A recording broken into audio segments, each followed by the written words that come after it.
missão de Deus, a minha missão.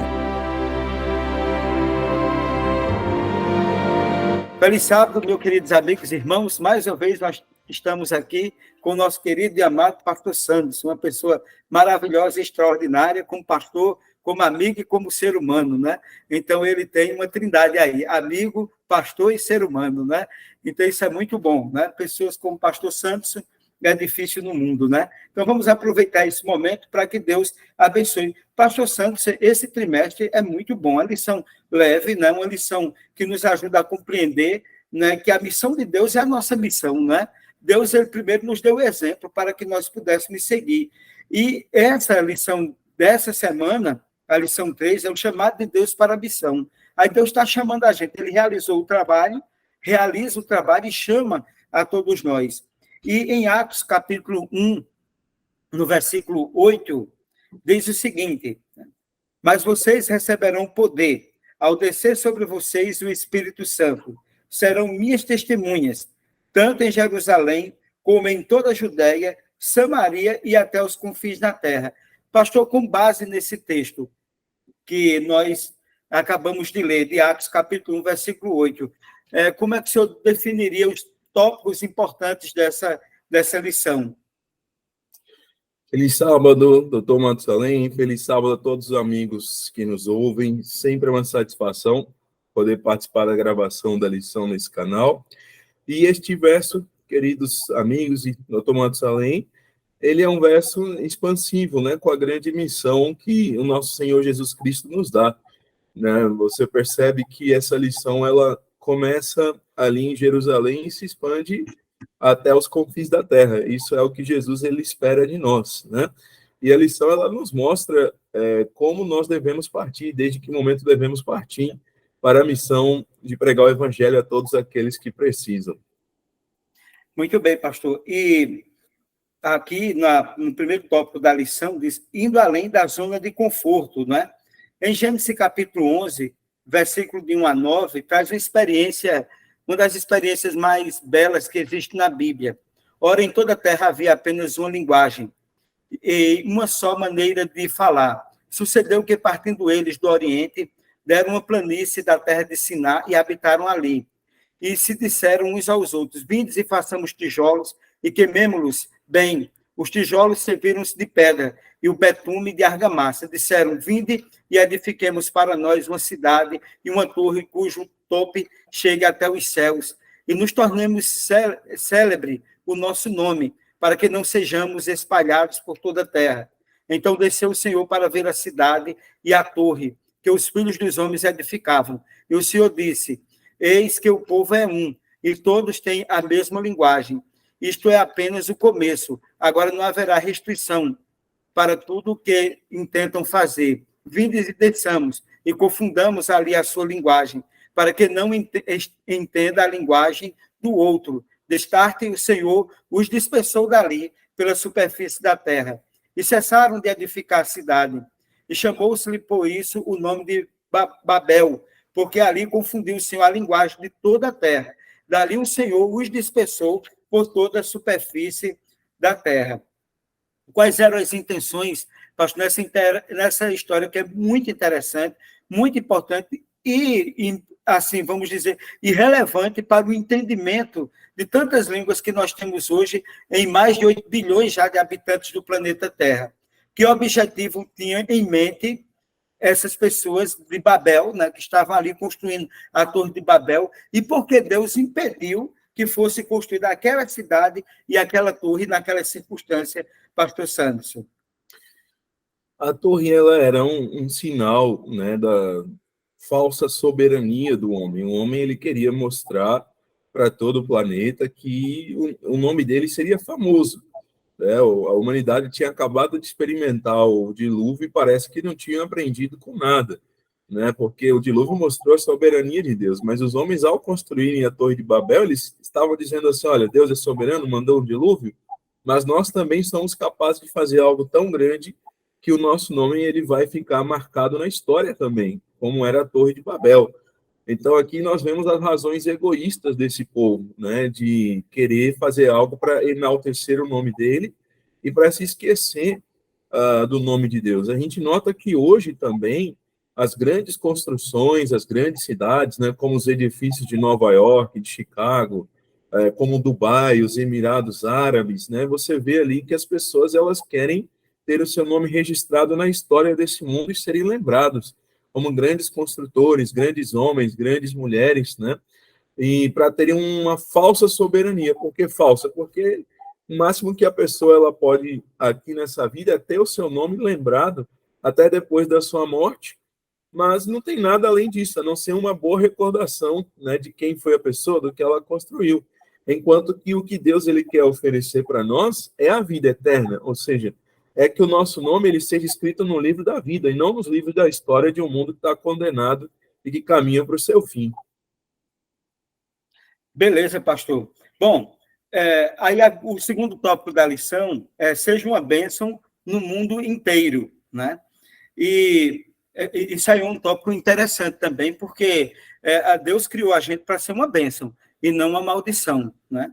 E aqui, em Gênesis capítulo 12, tem uma das histórias mais belas da Bíblia, né? Que é exatamente a história de Abrão, né? Sai da tua terra.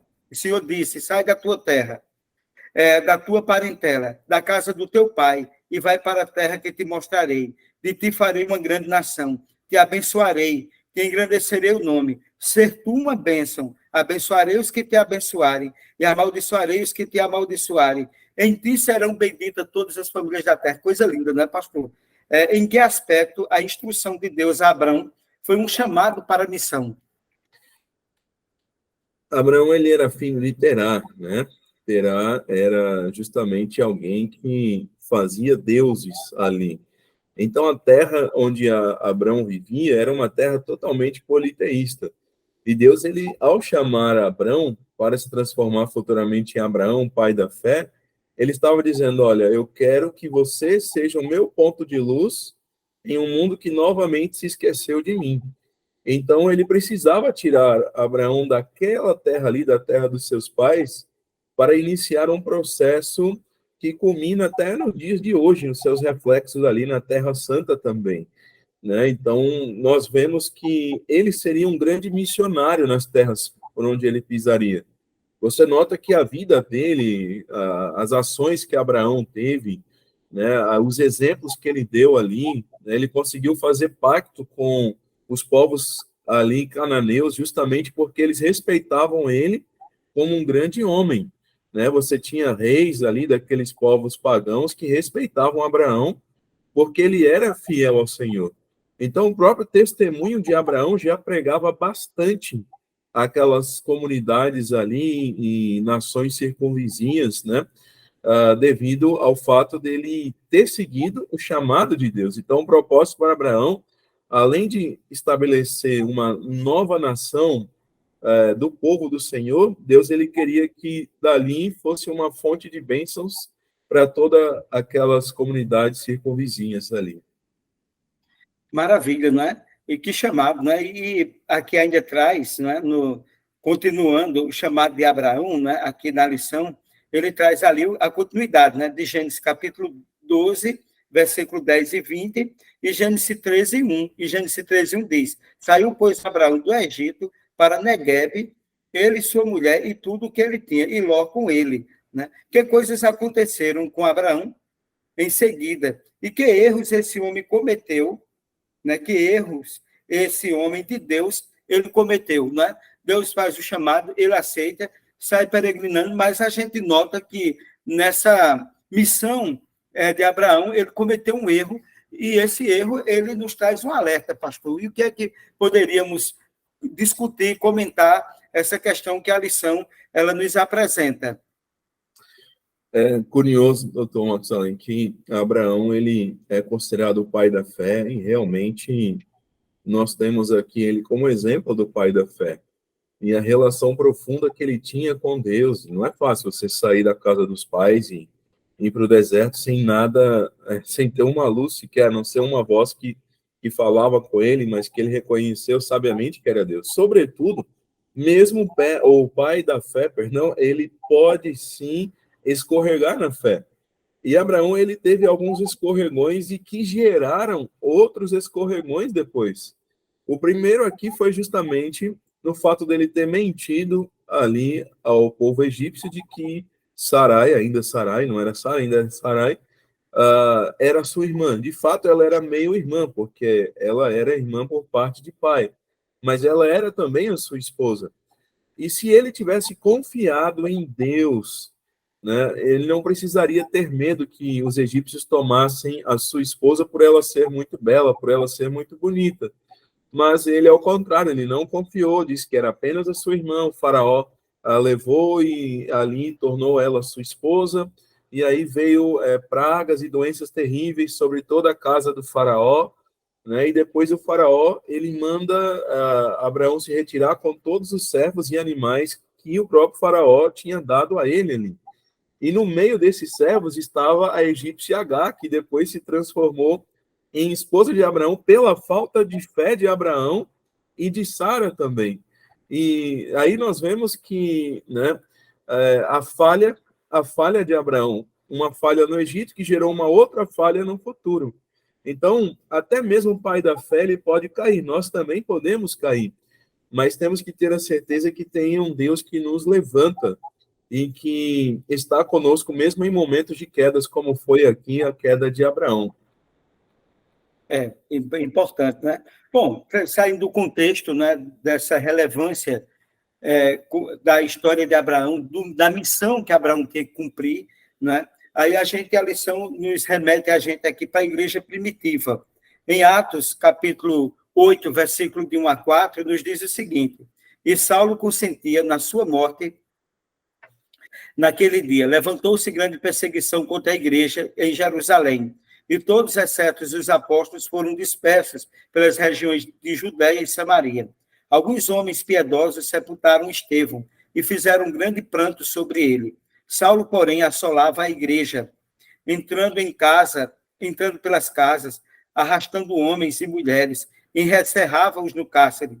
Entre mentes, os que foram dispersos iam por toda parte pregando a palavra. Pastor, aqui, na igreja primitiva, o que provocou a dispersão dos crentes para além da sua zona de conforto? A igreja estava bem, relativamente tranquila, mas aqui houve uma intervenção de um cidadão aqui extremamente zeloso, mas que se tornou extremamente furioso contra a igreja, que fez a igreja sair dessa zona de conforto. Como é que a gente pode entender aqui esse contexto? Existe um ditado popular que diz que há males que vêm para bem, né? Não é bíblico, mas é popular. E a Igreja de Deus, a fase que ela mais cresceu foi quando ela foi perseguida, né? A própria serva de Deus, ela, ao comentar as fases da perseguição da igreja, isso não só aqui nesse período apostólico, mas no período posterior, fala que o sangue, né, daqueles que deram a vida na causa de Deus era como sementes.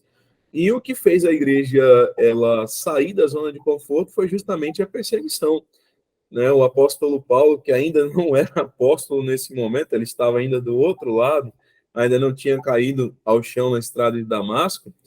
O empenho que ele teve ao pregar o evangelho, ele tinha aqui para o outro lado, de perseguir a igreja de Deus e pedir cartas para ir saindo, prendendo todos aqueles que estavam pregando o evangelho e o nome de Jesus até a todos aqueles povos. Então, a perseguição contra a igreja em Jerusalém, com Paulo assolando a igreja, consentindo até mesmo com a morte de homens, né, puros como Estevão, fez com que a igreja ela saísse ali de Jerusalém e buscasse novos rumos. E isso fez com que o evangelho se espalhasse. Trazendo para os nossos dias, doutor Matusalém, nós temos que pensar muitas vezes se nós estamos limitados à zona de conforto da nossa igreja. Né? Se a nossa igreja ela pode ser climatizada ou não climatizada, pode ter um banco confortável ou não, né? Mas nada se compara com as igrejas daqueles dias lá, que em Roma, por exemplo, a igreja chegou a se reunir dentro de catacumbas. Você tinha também a igreja se reunindo dentro de cavernas ali no norte da Itália, e a igreja enfrentando desafios, enfrentando necessidades, só que por a igreja sair da zona de conforto, por a igreja ter todas essas dificuldades, ela crescia e o povo entendia, né? Parece que muitas vezes o sofrimento para o povo de Deus, faz com que o povo volte os olhos à consagração, à expansão do reino. E para nós hoje, nós precisamos também pensar se nós estamos numa zona de conforto, se a nossa igreja é climatizada, se a igreja não é, mas não importa, porque nada se compara a isso que as igrejas dos nossos cristãos primitivos viveram, né? Igrejas que eram nas cavernas, que eram nas catacumbas e em outras coisas mais. A zona de conforto, ela realmente traz conforto para nós, mas muitas vezes ela priva os cristãos de poderem estar indo além e fazendo grandes trabalhos para Deus, porque se acostumaram com aquele ninho ali, mas às vezes nós somos chamados a sair do ninho. Exato. E concluindo a lição, pastor, fechando o raciocínio, traz um texto extremamente relevante para o significado das missões, o significado de pregar o evangelho, né, que exatamente está ali em Atos, capítulo 1, verso 8, que diz o seguinte, né? Mas recebereis o poder, ao descer sobre vós o Espírito Santo, e sereis minhas testemunhas, tanto em Jerusalém, como em toda a Judéia, e Samaria, e até os confins da terra. Com base nesse texto, pastor, que princípio Jesus apresentou para que a sua obra de compartilhar sua mensagem ou de sermos testemunha deles no mundo, né? Qual o princípio que Jesus ele nos apresenta, não é? Ele nos apresenta sobre a obra de compartilhar o evangelho e sermos testemunhas dele ao redor do mundo.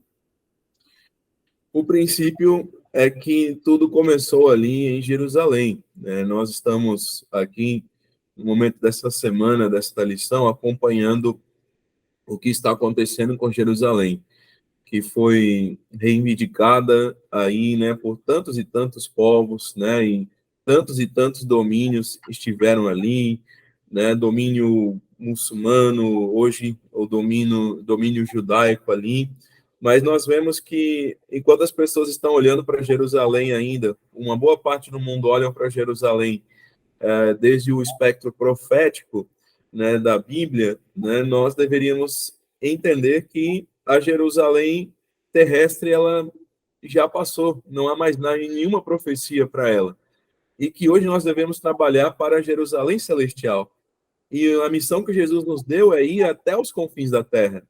Então, nós temos que, como cristãos, né, nos lembrar até mesmo também do que o próprio Deus revelou ao apóstolo Pedro, que não é para nós ficarmos apenas trabalhando com um tipo de classe de povo, apenas com uma etnia, mas como o próprio Deus revelou a Pedro, a nenhum homem chame em comum ou imundo, ou seja, nós devemos ir a todas as pessoas, até os confins da terra, para buscar e salvar aqueles que estão perdidos.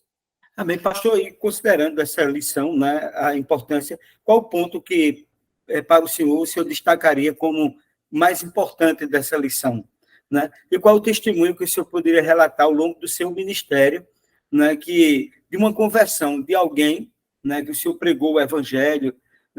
A sua mãe tem um dos testemunhos mais lindos que eu acho que existe no Brasil, assim. Ela fez uma semana de oração lá na igreja, né, em São José da Mata, e ela pegou um testemunho e foi a semana inteira, né? A semana inteira ela puxava, vamos dizer assim, a igreja todo dia para saber, né? Aquela história que teve uma culminância, que foi no final. Uma história muito linda, que depois eu vou até trazê-la para ela contar aqui no nosso canal.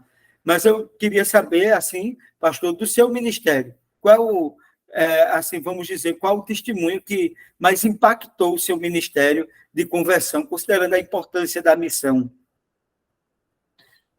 Muito bem, doutor Montesalém. Primeira pergunta sobre a lição, ela é justamente, para mim, o ponto central dela, nós nos colocarmos à disposição de Deus.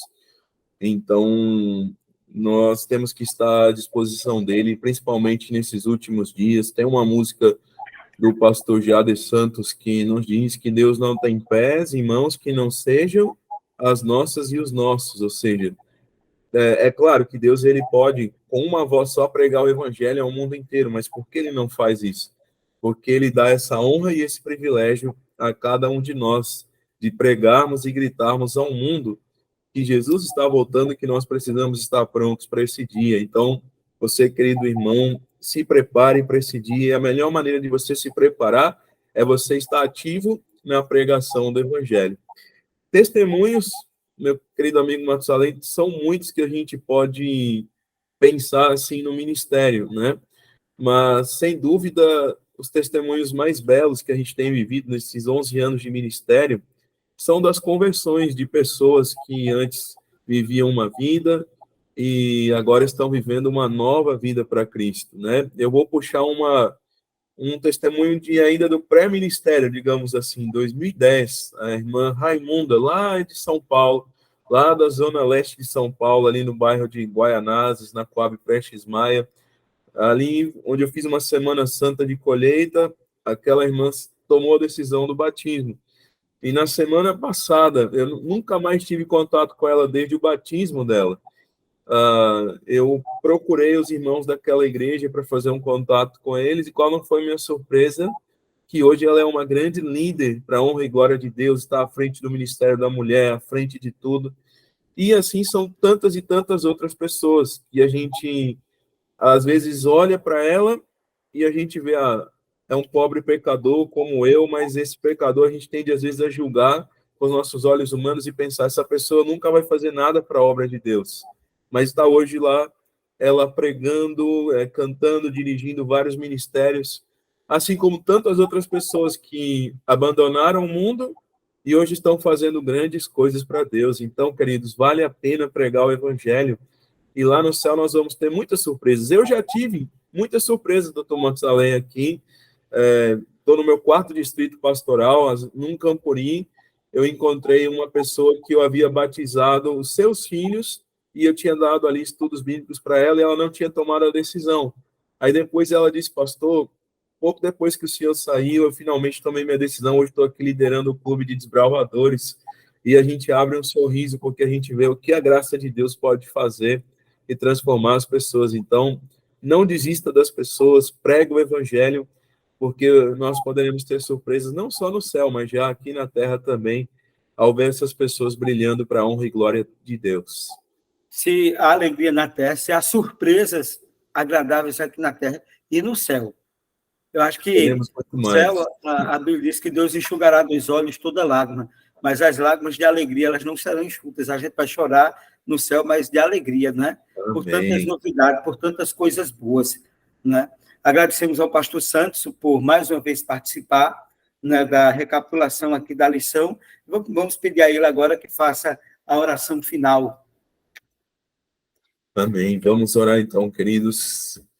Ó Pai eterno, Deus celestial, graças te damos pelo estudo da tua palavra, graças te damos pelo estudo do manual da Escola Sabatina. Nos ajude, Senhor, a ter a visão que o Senhor deu a Pedro de pregar a todo mundo, a não tratar as pessoas como imundas, mas sim como carentes do evangelho, da graça de ti, Senhor. Assim como o Senhor mudou a Paulo, muda também a nós, e ainda precisamos ter mudanças para ter o espírito missionário de pregar a todos que necessitam. Eu te peço uma bênção a todos que acompanharam essa lição, no nome do seu Filho Jesus. Amém. Amém. Agradecemos a você que está aí em casa por mais uma vez participar. Dê um like, compartilhe o canal, se inscreva e que Deus continue te abençoando sempre.